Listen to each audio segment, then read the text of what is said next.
वक्फ board bill का पास होना दरअसल देश के मुसलमानों को डी फ्रेंचाइज करने की तैयारी है। तैयारी की दिशा में उठाया गया बड़ा खतरनाक कदम है। सिर्फ शरबत जिहाद, थूक जिहाद, फ्लड जिहाद मामला नहीं है। मामला असल में यह है कि उनको नफरत का जो बीज है वह लगातार मेजॉरिटी के दिमाग में जिंदा रखना है और माइनॉरिटी को सिर्फ और सिर्फ फोकस रखना है कि वह अपने सर्वाइवल के लिए, सेकेंड ग्रेड सिटीजनशिप के लिए कैसे उसका दिमाग में आप इतना प्रेशर कर दें कि वो उसके बियॉन्ड कुछ ना सोच पाए। कॉरपोरेट मीडिया, नफरती मीडिया, गोदी मीडिया, किसी नाम से भी आप कहिए, दरअसल वह परसेप्शन बनाने की इंडस्ट्री में तब्दील हो गया है।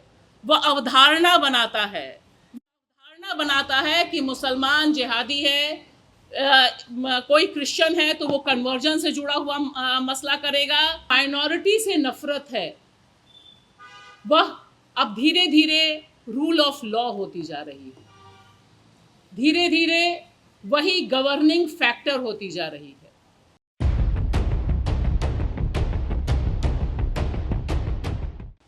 बहुत बहुत शुक्रिया इस ऐसे मुद्दे पे चर्चा रखने के लिए और इस पैनल के साथ इस पर चर्चा करने के लिए। जिस समय हम बात कर रहे हैं कि इस्लामोफोबिया और इसमें मीडिया की क्या भूमिका हो सकती है, मीडिया कहाँ खड़ा है, तो शायद जब हम प्रेस क्लब में यहाँ बैठे हैं तो कुछ चीज़ें बहुत साफ हैं। और ख़ास तौर से जो आयोजन है, जिन लोगों ने इस आज का प्रोग्राम आयोजित किया है, मुंबई से राम पुनियानी हैं, इधर जॉन दयाल हैं, आशुतोष हैं, गौतम जी हैं, अशोक हैं,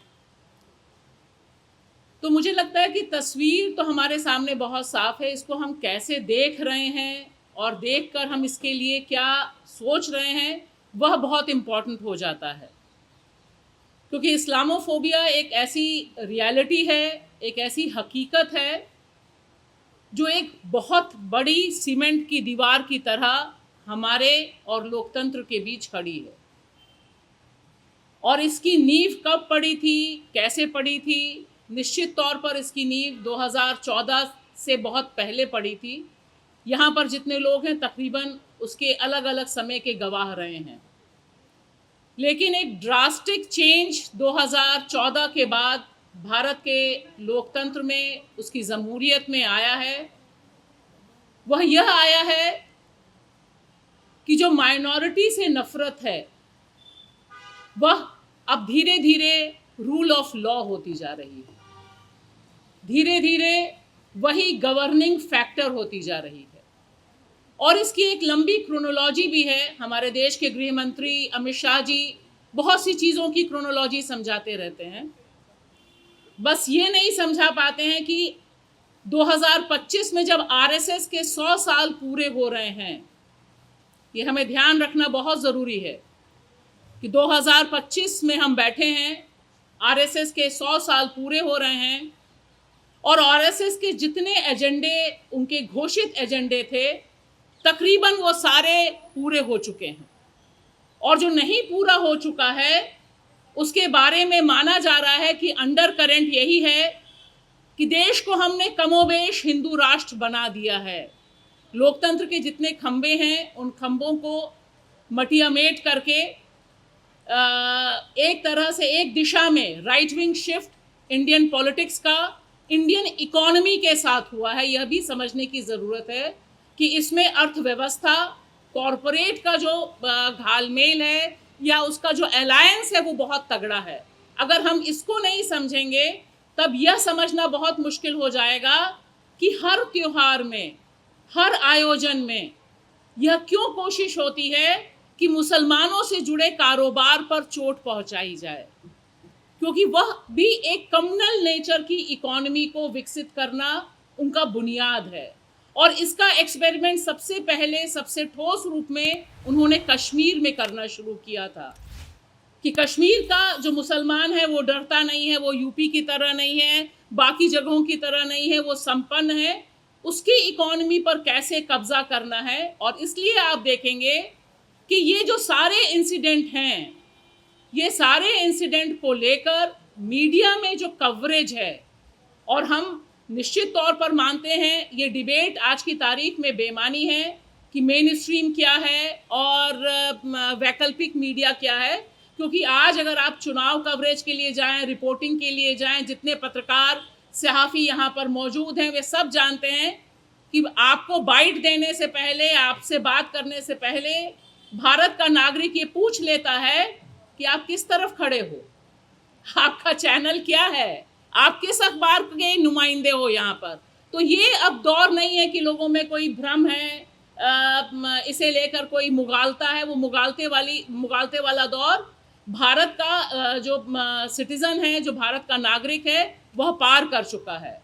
लिहाजा उसे पता है कि आप कॉरपोरेट मीडिया, नफरती मीडिया के साथ हो या एक ऐसे मीडिया के साथ हो जिसको कई बार बीजेपी का आईटी सेल भी पसीना आ जाता है जब कई नफरती एंकर अपने प्रोग्राम करते हैं। अमित मालवीय के दिमाग में भी वो टूल किट नहीं होता है जो नफरती एंकरों के दिमाग में टूल किट होता है। और सुबह शाम जिस तरह से वो डिस्कशन करते हैं, कुछ टोपी वालों को बैठाएंगे और फिर लड़ाई और भिड़ाई करेंगे।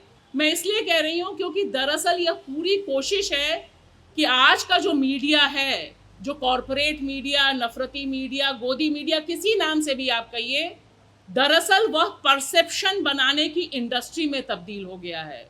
वह अवधारणा बनाता है कि मुसलमान जिहादी है, कोई क्रिश्चियन है तो वो कन्वर्जन से जुड़ा हुआ मसला करेगा, कोई महिला है और महिला अगर शहर में रह रही है और अगर अपने दोस्त के साथ जा रही है और उसके साथ रेप होता है, यौन हिंसा होती है, तो उसके ऊपर मॉरल पुलिसिंग का काम करेगा। ये अलग अलग लेवल पर जो आज का मीडिया है वह काम कर रहा है, ऑपरेट कर रहा है। और एक तरह से इस मीडिया ने एक इंडस्ट्री का रूप अख्तियार कर लिया है और वह इंडस्ट्री नफरत के ऊपर टीआरपी हासिल करने का काम करती है और उसे काफ़ी कंसोलिडेट कर दिया गया है, काफ़ी उसका एक पुख्ता आधार बन गया है।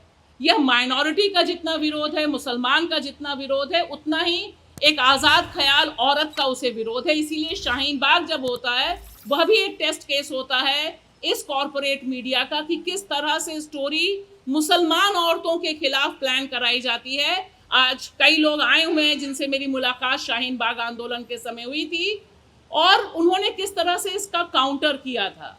तो मुझे लगता है कि एक दो चीज़ें जो बहुत साफ हैं कि आरएसएस का जो गेम प्लान है उसकी जो सफलता है, उसकी जो सफलता में एक लास्ट मुकाम की लड़ाई जारी है जिसमें उसने वक्फ बोर्ड बिल पेश किया है, आने वाले और इंटेंशंस हैं। उसमें मीडिया का एक हिस्सा उसके साथ पार्ट एंड पार्सल करके खड़ा हुआ है, जिसे काउंटर सिर्फ और सिर्फ कुछ हद तक आप फैक्ट चेक के ज़रिए या जब इस तरह की खबरें आती हैं उनके ज़रिए कि आप उनको काउंटर कैसे करते हैं वह करके किया जा सकता है। और साथ ही साथ मुझे लगता है कि जो डिफरेंट प्लेटफॉर्म्स हैं जहाँ पर उनके बारे में असलियत क्या है, ज़मीन पर खबर क्या है, क्योंकि देखिए संभल एक टेस्ट केस है। वक्फ पर जब मुसलमान शांतिपूर्ण ढंग से दाहिने हाथ पर काली पट्टी बांध कर जाता है और उस पर 300 से अधिक केसेस होते हैं और उसकी कवरेज आप उठा के देख लीजिए, उसकी कवरेज की भी एक लिमिटेशन है। हमारी आपकी जितने यहाँ पर लोग मौजूद हैं, हम जितने भी कवर करते हैं, वह उनका जो परसेप्शन है उसे काउंटर करने में अभी हमारी जो ताकत है हमें मानना होगा कि वह कम है अभी। और नफ़रत एक सिर्फ शरबत जिहाद, थूक जिहाद, फ्लड जिहाद मामला नहीं है।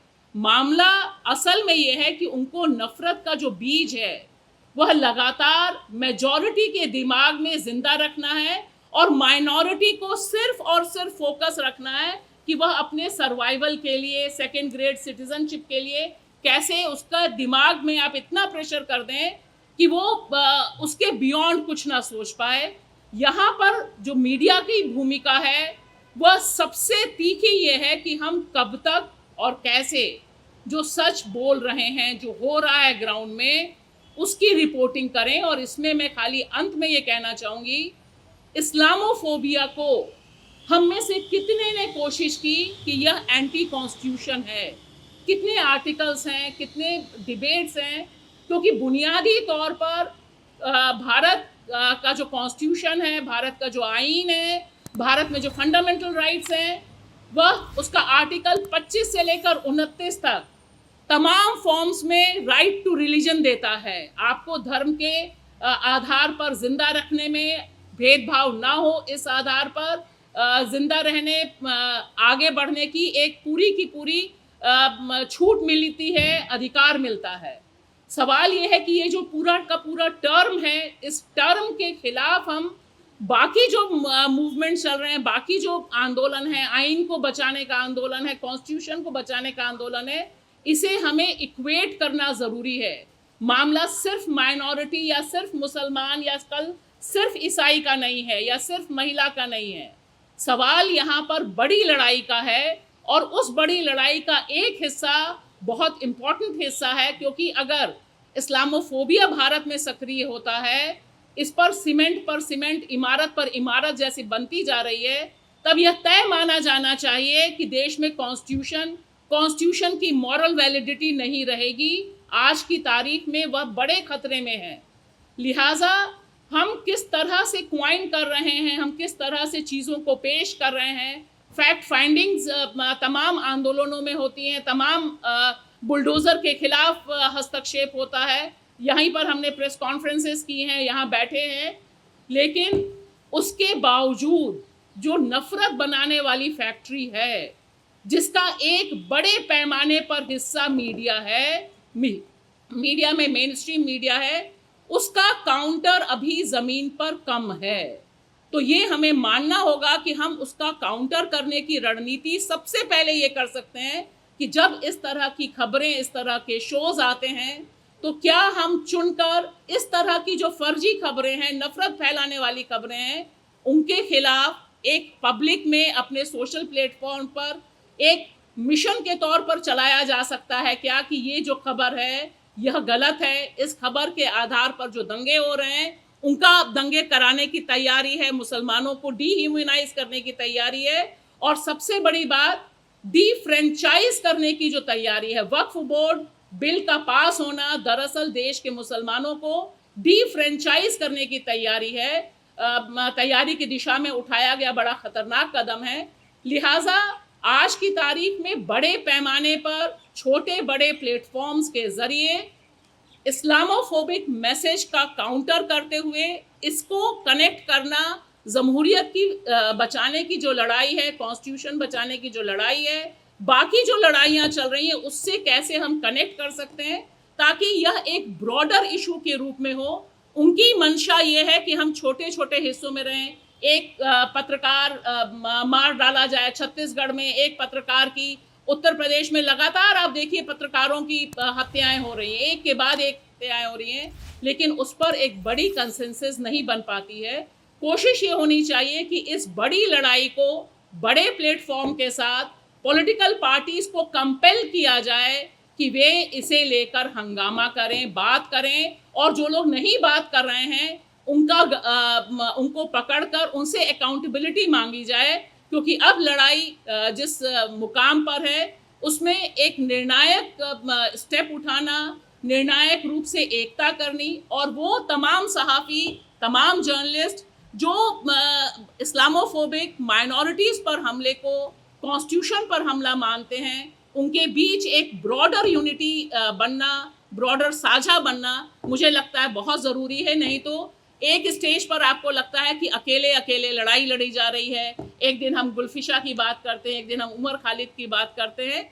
इसके बजाय अगर एक हम कॉम्प्रिहेंसिव बात करें कि यह लड़ाई एक बड़ी लड़ाई का हिस्सा है और उसमें सारे तरह के चेहरों की शिरकत बहुत ज़रूरी है, तभी इससे एक राह मिल सकती है। वे चाहते हैं कि हम परेशान हों, हम परेशान हैं, लेकिन इस परेशानी का सबब और जवाब सिर्फ कड़ी से कड़ी जोड़कर आगे बढ़ते हुए, सही रिपोर्टिंग करते हुए, ज़मीन से रिपोर्टिंग करते हुए, जो कि आज की तारीख में बहुत मुश्किल है, लेकिन अगर हमारी जो ताकत है उससे अगर हम कर सकें तो शायद एक आस की किरण जगती है। शुक्रिया।